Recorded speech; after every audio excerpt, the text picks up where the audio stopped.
He scrubs floors for a living, counts every penny for his daughter's lunch, and wears second-hand clothes. Everyone in the small town of Cedar Creek pities Liam Cole, the struggling single dad just trying to get by. But Liam is hiding a secret bigger than any of them could imagine. What happens when the world's youngest billionaire decides to abandon his empire and pretend to be poor? He's searching for one thing money can't buy, a love that's real. He thought he found it in Elena, the kind-hearted teacher who sees the man behind the mop. But when his carefully constructed world begins to crumble, will the truth destroy everything? This is a story about the masks we wear and the courage it takes to be truly seen. Before we begin, make sure to subscribe to the channel, like this video, and turn on notifications. This helps us bring more inspiring stories like this to you. The Janitor and the Teacher, 700 words. The alarm blared at 4:30 a.m., a harsh, electronic scream in the pre-dawn darkness. Liam Cole groaned, his body aching from another night on a mattress that had seen better decades. He swung his legs off the bed, the cold floorboards a familiar shock to his system. In the small adjacent bed, his 7-year-old daughter, Sophie, slept soundly, her stuffed rabbit tucked under her arm. A smile touched his lips, the only genuine one he'd allow himself all day. This was the hardest part, not the early hour or the physical labor to come, but the quiet, domestic poverty he had to consciously perform. Billionaire. The word felt like an absurd joke in this cramped, 2-room apartment with its peeling wallpaper and the persistent drip from the kitchen faucet. Liam Thorne, CEO of Ether Innovations, was supposed to be in his penthouse overlooking Central Park. But Liam Cole, janitor, was here in Cedar Creek, making oatmeal on a stove that only had 2 working burners. He dressed in his uniform, stiff navy blue pants and a shirt with Cedar Creek Elementary embroidered over the heart. He looked at his reflection, the faint stubble, the hair deliberately unkempt, the tired eyes. The disguise was perfect. At school, he moved with a practiced slowness, pushing his cart, mopping the gleaming hallways before they filled with the chaotic energy of children. He was invisible, a ghost in the machinery of the institution, and that's how he preferred it, until third period. Her voice always reached him first, a warm, melodic sound that cut through the antiseptic smell of cleaning products. Elena Martinez, the third-grade teacher whose classroom was at the end of his hall. He'd linger sometimes, pretending to buff the water fountain, just to hear her read to her students, her voice full of drama and compassion. One morning, as he was untangling a hopeless knot of jump ropes in the gym storage closet, he heard a small, frantic sniffling. Curled behind a mat was a little boy, tears cutting clean paths through his dirty cheeks. "Hey, buddy," Liam said, his voice soft. "You lost." The boy just shook his head, crying harder. Liam didn't hesitate. He sat on the floor, ignoring the dust, and started telling a ridiculous story about a dragon who was afraid of frogs. He didn't use his CEO voice. He used his dad voice. The boy's tears slowed, replaced by a tentative smile. "Mr. Cole?" a voice said from the doorway. Liam looked up. Elena stood there, her expression a mixture of relief and surprise. She'd been looking for her missing student. "I see you found our escape artist," she said, her eyes crinkling at the corners. They were the color of dark honey. "Just sharing some dragon-slaying tips," Liam said, helping the boy to his feet. Elena took the boy's hand. "Thank you. Most people wouldn't have. Well, thank you for taking time." He simply nodded, suddenly hyper-aware of his worn-out work boots and the dirt under his nails. He was a billionaire who felt utterly impoverished next to her genuine warmth. As she led the boy away, she glanced back, and in that single unguarded moment, he saw it not as pity, but as curiosity, a connection. That afternoon, as he was clocking out, he saw her struggling to carry a large box of art supplies to her car. The internal battle was brief but intense. Stay invisible. Don't engage. But the man who ran a company wasn't wired to see a problem and walk away. "Let me get that for you," he said, stepping out of the shadow of the doorway. The chapter ends with Liam holding the box, standing beside Elena's aging sedan. She's looking at him, not with the polite gratitude she'd show the janitor, but with a dawning, genuine interest. The first thread of his elaborate lie begins to tighten. The art of being seen. The box was lighter than he expected, filled with construction paper, glue sticks, and pots of washable paint. Liam carried it easily, his mind racing far faster than his feet as he walked beside Elena to her car. He was acutely aware of every detail. The soft rustle of her skirt, the faint scent of vanilla and coffee that clung to her, the way she tucked a stray strand of dark hair behind her ear. "I really appreciate this, Mr. Cole," she said, her voice pulling him from his thoughts. "Liam, please," he said, the name feeling foreign on his tongue in this context. Mr. Cole was my father. It was a line he'd rehearsed for moments like this, a piece of his fabricated backstory, designed to seem humble and approachable. She smiled. "Liam, then, and I'm Elena, though I suppose you already knew that." She gestured vaguely toward the school building. "It's a small world." "The smallest," he agreed, his voice quieter than he intended. He focused on the car, a late model Toyota Corolla with a dent on the passenger side door, and a "Support Our Teachers" bumper sticker. It was so authentically her. So different from a fleet of black luxury vehicles he was chauffeured in. He placed the box carefully in her trunk, next to a reusable grocery bag and a stack of graded papers. His eyes scanned the interior, not with judgment, but with a painful empathy. This was real life, the life he was pretending to have. "Long day?" he asked, turning to lean against the car. The late afternoon sun was warm on his back. "The longest," she sighed, but it was a good-natured sigh. 22 8-year-olds hyped up on the promise of a 3-day weekend.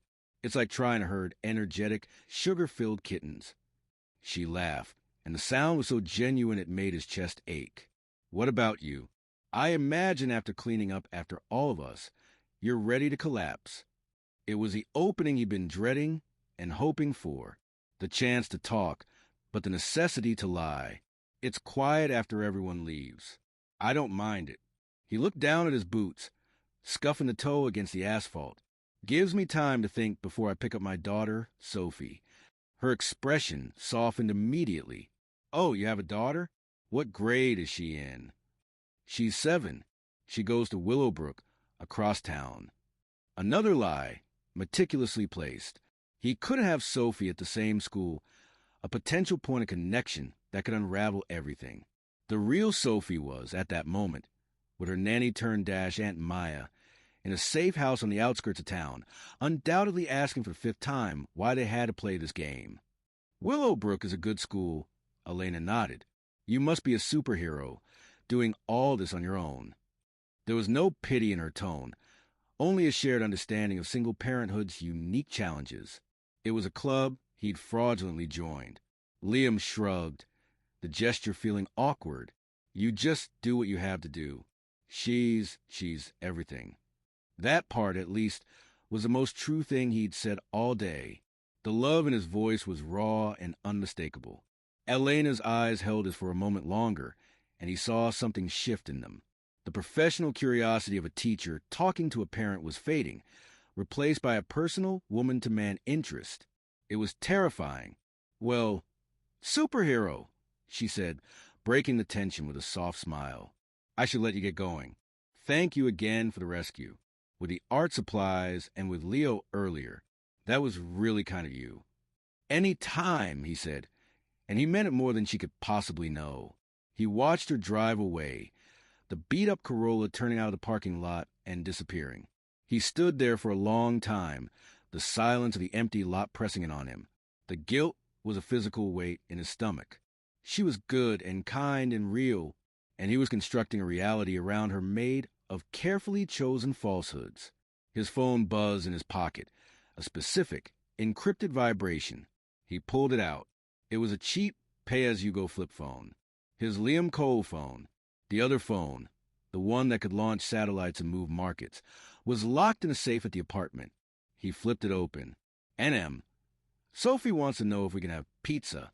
The real kind, not the sad kind." Her words, not mine. "Call when you're free."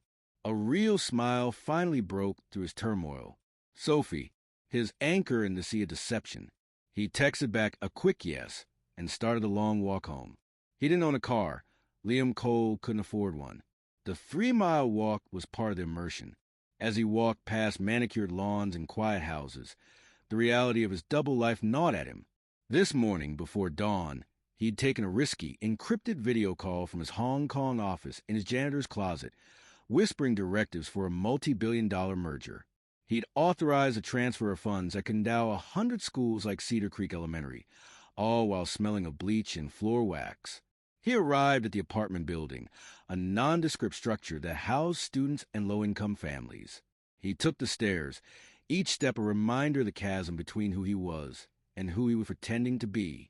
He unlocked the door to the sound of giggles and the smell of delivery pizza. "Daddy!" Sophie launched herself at his legs. She was in her pajamas already, her hair damp from a bath. "Hey, Munchkin." He scooped her up, breathing in the clean, soapy scent of her. "I heard something about pizza that isn't sad." Maya, a woman in her late 40s with a sharp mind and an even sharper sense of humor, raised an eyebrow from the small kitchen table. "The budget for this week is blown. Hope you're okay with ramen for the next 3 days." Her tone was dry. She was the only one besides Sophie who knew the truth, his most trusted confidant, and she profoundly disapproved of this entire charade. Later, after Sophie was tucked into bed and the children's book about a very honest night had been read, the irony was not lost on him. Liam sat with Maya at the small Formica table.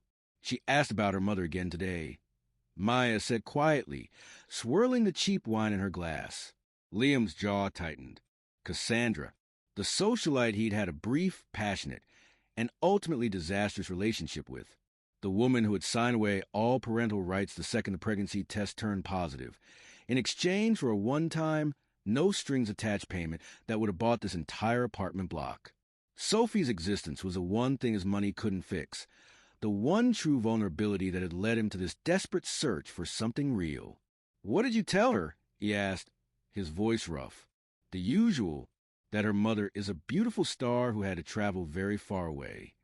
Maya fixed him with a hard look. "Liam, this is getting complicated. That teacher, Elena, I saw the way you talked about her after the first day you saw her. This isn't a game anymore." "I know," he admitted, running a hand through his hair. She's different, Maya." "She thinks you're a janitor," Maya stated bluntly. "She pities you, and when she finds out you're not just a janitor, but a billionaire who's been lying to her for weeks, she's not going to see it as a romantic gesture. She's going to see it as a profound betrayal. You're not finding true love. You're building a house of cards on a foundation of lies." Her words hung in the air, heavy and true. The chapter ends with Liam sitting in the dim light, the echo of Elena's grateful smile and Maya's harsh warning warring in his mind. The first thrill of the experiment was gone, replaced by the cold, chilling fear that in his quest to find a love that was real, he was creating the exact circumstances to make it impossible. The unraveling. The following Monday, the school felt different. The halls seemed brighter, the squeak of his cart less monotonous. Every corner he turned, Liam's eyes instinctively searched for a glimpse of Elena. He found himself timing his breaks to coincide with her recess duty, his lunch hour to match the quiet moments she spent in her classroom grading papers.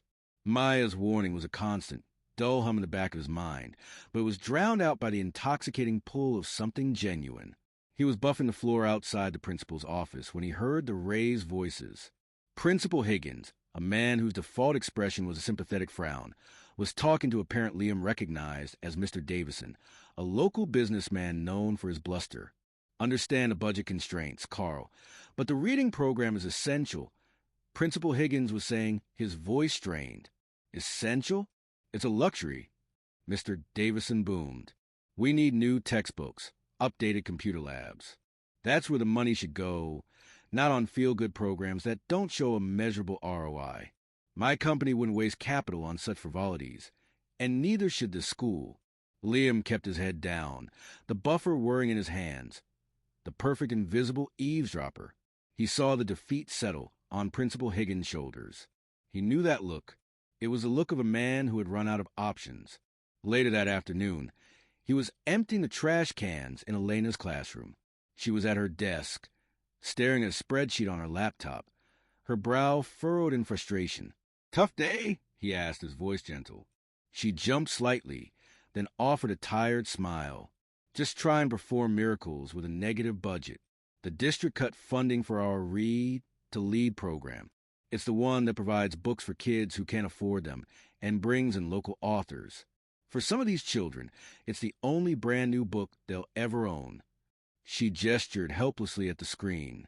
I've been trying to find grants, but it's a dead end. We're $5,000 short. The kids will be heartbroken. Liam's mind, the mind that routinely moved millions with a single command, immediately began calculating solutions. An anonymous donation. A fake grant from a Shell Foundation. It would be so easy. The words were on the tip of his tongue. Don't worry about it. I'll take care of it.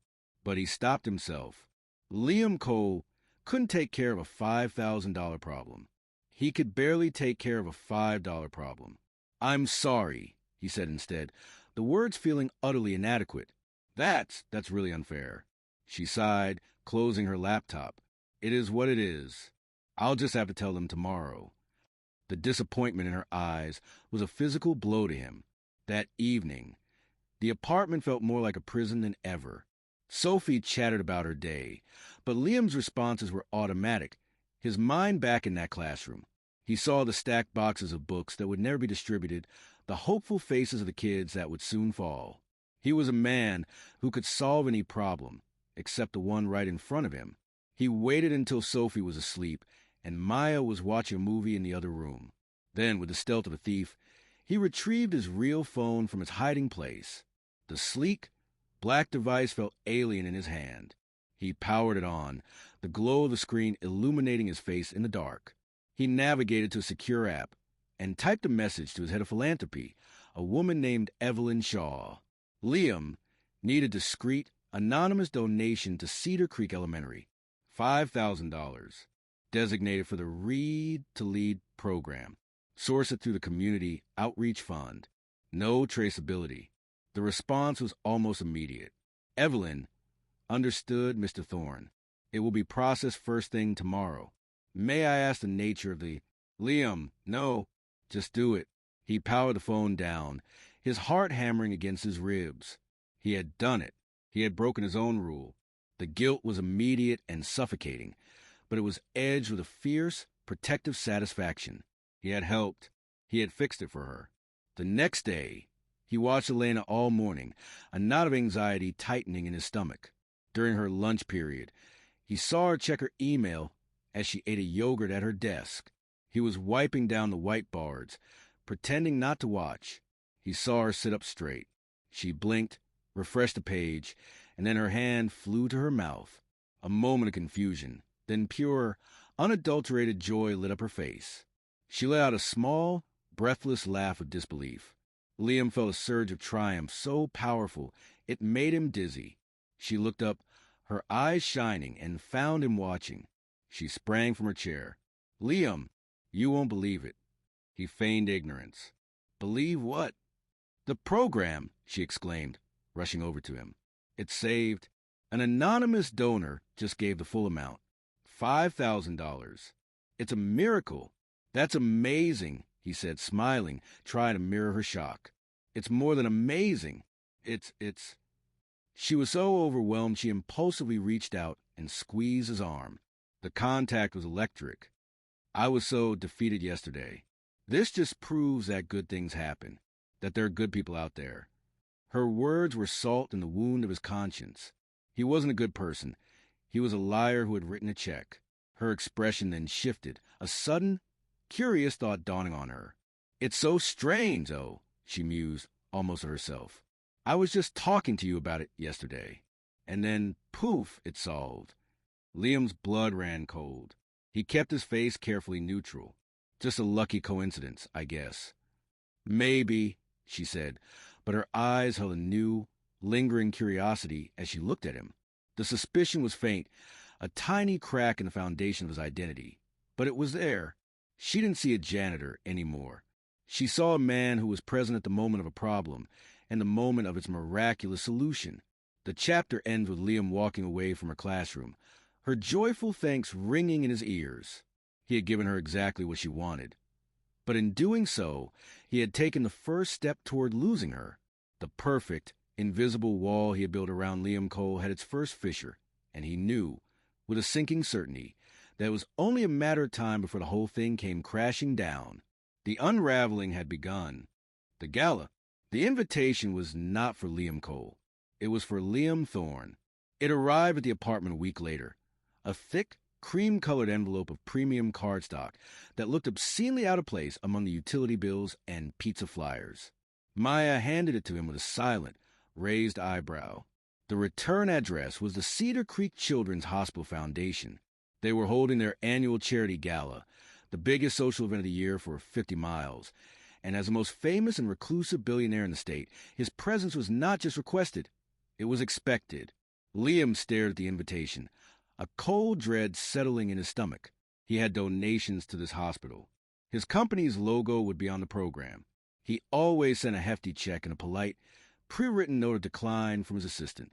Attendance was impossible. It was a world away. But then he saw the list of committee members printed on the inside flap, and there it was, Elena Martinez, teacher, Cedar Creek Elementary. His heart stopped. She would be there. She would be in a room full of glittering gowns and tailored tuxedos, waiting for a billionaire who never showed up. Meanwhile, he would be in his apartment, watching a movie with Sophie, a man who couldn't afford a ticket to the county fair, let alone a $500 plate gala. The duality of his existence had never felt more like a prison. To see her, to be in the same room with her as his true self. The temptation was a physical ache. It was reckless, arrogant, and utterly insane. It was also the only way. "You're not actually considering it," Maya said that evening, her voice a low hiss as Sophie practiced her reading in the other room. "She'll be there, Maya," Liam whispered back, his eyes glued to the invitation. "What if I just went? For an hour. I'll make an appearance, donate, and leave. No one will recognize me. I've been a ghost for months. They'll just see Liam Thorne, the eccentric billionaire, making a rare appearance. It has nothing to do with Liam Cole. That is the most foolish thing I've ever heard you say, and I once heard you try to explain blockchain to a 5-year-old. Maya retorted. Everything has to do with everything. What if she sees you? What if someone takes a picture? What if you slip up? This isn't a game, Liam. This is her life you're playing with." "I'm not playing," he insisted, his voice tight with frustration. "Don't you understand? I need to see her in that world. I need to know if what I feel is real, or if it's just because I'm playing this part. So you lie in both directions?" Maya shot back. "Pretend to be poor to her face, and pretend to be a detached philanthropist from across a ballroom? You're building a hall of mirrors, and you're going to get lost in it." But he was already lost. The decision was made.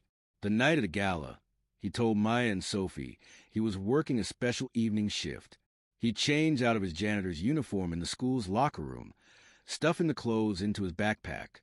Then he walked to a prearranged spot 2 blocks away where a car, so silent and black it seemed to absorb the streetlights, was waiting. His driver, a man named Arthur who had been with him for a decade, said nothing. He simply handed Liam a garment bag. An hour later, Liam Thorne stared at his reflection in the mirrored elevator of the 5-star hotel. The man staring back was a stranger. The expertly tailored Tom Ford tuxedo fit like a second skin. The Patek Philippe watch glinted subtly on his wrist. His hair was styled, his jaw clean-shaven. He looked powerful, imposing, and utterly empty. He felt like he was putting on a costume to play the part himself. The ballroom was a whirl of light and sound. Crystal chandeliers glittered overhead, and the air hummed with the clink of champagne flutes and the murmur of polite conversation. He was spotted instantly. A wave of whispers followed him as he moved through the crowd, a shark moving through a school of smaller fish. He accepted handshakes, gave curt nods, and donated a staggering sum to the hospital with a casualness that made the event coordinator tear up. And then he saw her. Elena stood near the silent auction table, looking breathtakingly beautiful and completely out of place. She wore a simple, elegant navy blue dress, not new, but perfect on her. She was talking with a small group of other teachers, her laughter sounding more genuine than the polished chatter around her. She was the only real thing in the entire room. His breath caught in his throat. He wanted to go to her, to ask her to dance, to finally talk to her without the filter of his poverty. But he couldn't. Liam Thorne wouldn't know her.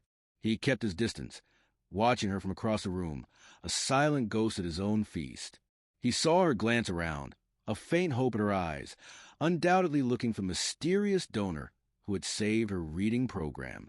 She didn't look twice at the billionaire in the corner. It was then that fate intervened with cruel precision. The mayor, eager to impress his most important guest, guided him through the crowd for introductions. The path led him directly to Elena's group. "And this is some of our dedicated staff from Cedar Creek Elementary." The mayor boomed. "They do incredible work." Liam's world slowed to a crawl. He was standing 3 feet from her. He could smell her vanilla scent. He kept his face a mask of polite indifference, a man mildly interested in a local charity. "Mr. Thorne, this is Elena Martinez," the mayor said. "She runs the reading program your foundation so generously supported this week." Elena's eyes went wide. She looked from the mayor to him, her mind visibly reeling, connecting the name to the man. The infamous Liam Thorne was her anonymous donor. "It's a pleasure," Liam said, his voice deeper, cooler than the one he used with her. He extended his hand. She took it, her touch familiar yet now terrifying. Her hand was warm in his. "Mr. Thorne, thank you. Thank you so much. The children, She was flustered, overwhelmed. "It was my pleasure," he said smoothly, releasing her hand too quickly. "Education is a passion of mine." The line sounded hollow, rehearsed. He expected awe. He expected gratitude. But as he looked into her eyes, he saw something else flicker there. Confusion. A deep, unsettling confusion. Her gaze traveled over his face, and for one heart-stopping second, it felt like she was looking past the tuxedo, past the fame, right into him. Her brow furrowed slightly, as if trying to solve a puzzle she didn't yet understand. She saw something. A similarity in the jawline, the exact same shade of his eyes. Something in the way he held himself that, despite the different clothes and demeanor, felt hauntingly familiar. She started, then stopped herself, shaking her head slightly as if to clear it. "I'm sorry. It's just you seem..." Liam's blood turned to ice. He had to get out. "Now, if you'll excuse me," he said abruptly, cutting her off, his tone leaving no room for further conversation. He gave a curt nod to the mayor and turned on his heel, walking away without a backward glance. He left her standing there, surrounded by the glittering crowd, more isolated than ever. The chapter ends with Liam fleeing the ballroom, his heart pounding like a drum. The ghost of her confused, searching look burned into his mind. He had gone to prove his love was real, but all he had proven was that he was a consummate liar, and she was now only one thought away from the truth that sets us free. The drive back to the other side of his life was a blur of streetlights and self-loathing. In the back of the silent car, Liam tore at his bow tie, the fine silk feeling like a noose. He could still see her face, the initial gratitude morphing into that dawning, terrifying confusion. She was smart, intuitive. She had looked at Liam Thorne and seen an echo of Liam Cole, and that distance would now live rent-free in her mind. He changed back into his janitor clothes in a gas station bathroom, the rough fabric a scratchy penance. The billionaire was once again locked away in the safe, and the janitor walked the lonely miles back to his apartment, the chill night air doing nothing to cool the fever of his panic. The next day at school was a special kind of torture. Every intercom announcement made him jump. Every time he turned a corner, he expected to see Elena waiting for him with accusation in her eyes. He kept to the less frequented halls, his head down, the weight of his deception heavier than any trash bag he hauled. He was cleaning the staff lounge, desperately hoping to avoid her, when Principal Higgins walked in. His expression was grim. "Liam, could you come to my office for a moment?" The walk down the hall was the longest of his life. This was it. She'd figured it out. She'd gone to the principal, told him about the bizarre encounter with the billionaire who bore a striking resemblance to their janitor. He was going to be fired, exposed, humiliated. Principal Higgins closed the office door and sat behind his desk, steepling his fingers. "Liam, I'll come right to it. It's about the donation to the Read to Lead program." Liam's heart hammered against his ribs. He said nothing. The funds were processed through the Liam Thorne Foundation. Higgins continued, watching him carefully. An incredibly generous gift. It seems Mr. Thorne took a personal interest. The strange thing is, the Foundation's director mentioned this was initiated due to a local recommendation. That someone on the ground here brought the need to his direct attention. Liam felt the room tilt. Evelyn Shaw. She tried to add context, to be helpful. She had no idea she was dismantling his entire life with one well-intentioned phrase. Principal Higgins leaned forward, his voice dropping. Liam, I've been doing this a long time. Anonymous billionaires don't usually take micromanaging interests in small-town reading programs unless there's a connection. And the only new connection here is you. The silence in the room was absolute. Liam could hear the clock ticking on the wall. There was no point in denying it. The lie had become too complex, too fragile. He looked at his hands, calloused from a job he didn't need, and made a decision. It's me, he said, his voice raw. I'm Liam Thorne. He told him everything.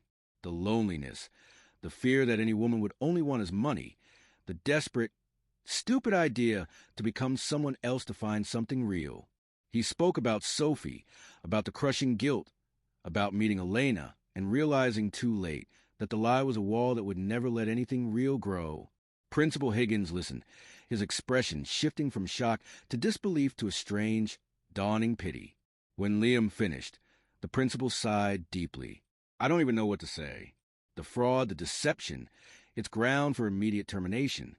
He paused, looking out the window at the children playing on the playground. But I also see a man who mopped floors he didn't need to, who was kind to children, and who, in a terribly misguided way, tried to do a good thing for this school. You will be terminated, effective immediately. But I won't make a public spectacle of it. You will walk out of here with what little dignity you have left. Now, I think you have someone else you need to tell. Liam found her in her classroom after the final bell. She was erasing the whiteboard, her movements slow and tired. She turned as he entered, and the look on her face told him everything. The confusion from the gala had solidified into a cold, hurt certainty. Elena, he began, his voice cracking. Don't, she said, holding up a hand.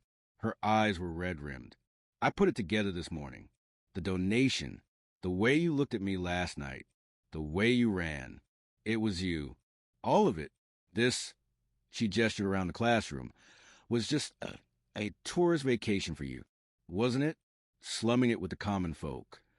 No, God, no, Elena. It was never that. The words tumbled out at him then, a frantic, desperate flood.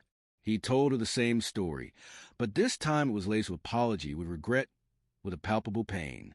I was a ghost before I met you. I had everything and nothing. You were the first real thing I'd encountered in years. And I was so terrified of scaring you away that I built this entire cage around myself. I fell in love with you.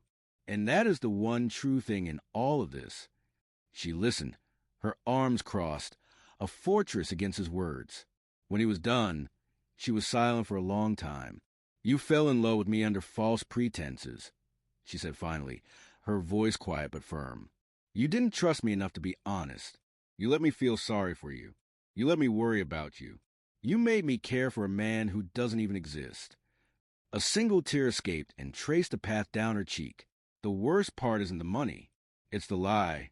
You stole my right to choose. You need to leave. There was no anger left in her, only a profound and devastating disappointment. It was worse than any shouting.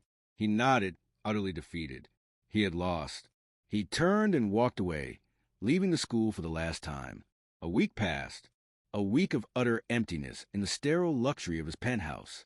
Sophie asked for Elena every day. Maya's silence was a constant, painful judgment. He had thought facing obstacles meant persevering, but some obstacles were of your own making, and some damage was irreversible. He was about to sign paperwork to permanently leave the country, to try and forget, when a small, plain envelope was delivered by hand. No return address. Inside was a single, folded piece of lined notebook paper. Liam, I've been angry and hurt. What you did was wrong. But Sophie came to see me after school yesterday. She told me how you read to her every night, how you make her pancakes shaped like rabbits. She told me you're her hero. She doesn't know about any of this. She just knows her dad is sad. The man she described, that's the man I knew. The one who was kind to a crying boy in a gym closet. The one who carried my boxes. That man is real. He's just buried under $1 billion and a mountain of poor choices. I'm not saying it's okay. I'm not saying I can forget. But maybe we could start over. With the truth this time, if you're brave enough. Elena, Liam read the letter 3 times, his hands trembling. It wasn't forgiveness. It was a possibility. A single, fragile thread of hope. He didn't call. He didn't send a car. That afternoon, he walked to her house. He stood on her porch, wearing jeans and a simple t-shirt, just a man. He rang the bell. When she opened the door, she didn't smile, but she didn't close it either. "My name is Liam Thorne," he said, his voice clear and honest for the first time. "I'm a billionaire. I'm a father, and I am so sorry. I would like to ask you for a cup of coffee. Just coffee. And we can talk about whatever you want to talk about. Or you can tell me to leave, and I will." She looked at him, at the nervous hope in his eyes, so different from the arrogant billionaire or the defeated janitor. She saw just a man laid bare. A long moment passed. Then a slight, almost imperceptible nod. "Coffee," she said. "We can start with coffee." It wasn't an ending. It was the hardest, most uncertain beginning imaginable. But it was real. If this story reminded you that even the biggest mistakes can be overcome with courage and honesty, then do us a favor. Subscribe to the channel, like this video, and turn on notifications. Your support helps us share more powerful stories of second chances and real connection.